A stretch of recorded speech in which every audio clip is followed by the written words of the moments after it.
Candace Owens thought she had her next big Hollywood is run by Jews moment.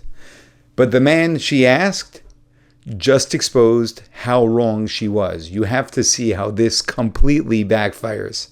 You know, Harvey, I had a very interesting conversation recently with Courtney Love, of all people. And she Oh had my God. yeah. She had a very interesting take on things. She says a lot, and I think that there is a lot of sense to what she shares.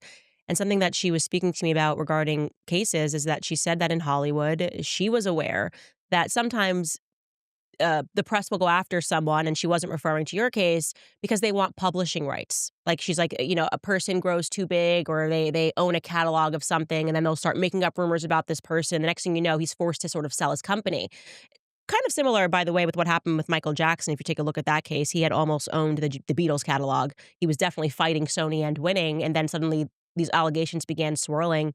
And so in my mind, I thought, you know, Harvey Weinstein, he had a lot. I mean, you had the greatest movies that were in Hollywood. You had a lot of power. And I'm wondering if there was anybody in Hollywood that you may have been fighting with at that time, like whether it was, you know, another producer or another company or an individual that just anything that could have been going on. Because I think there's I mean, something bigger happening here. there wasn't a fight per se, but nobody enjoyed the inner sanctum of Hollywood did not enjoy my success.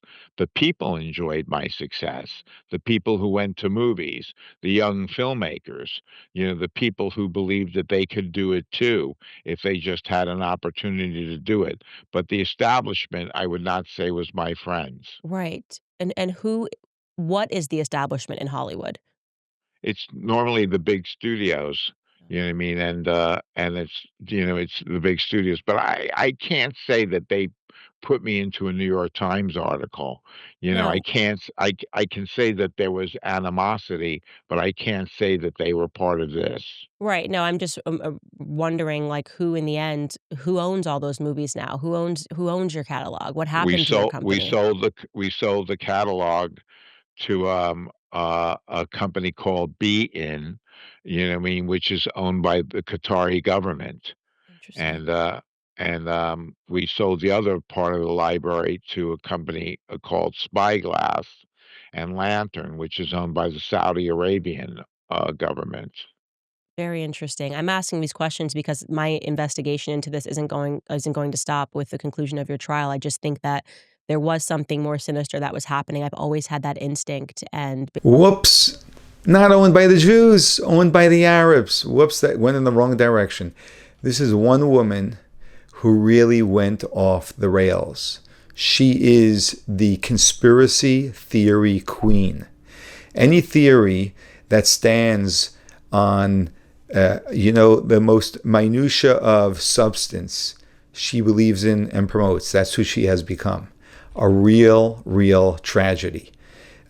Theory, this happened after she met her current husband, who took her down a long, dark road of conspiracy theories based on religious beliefs, which are radical and just off the rails.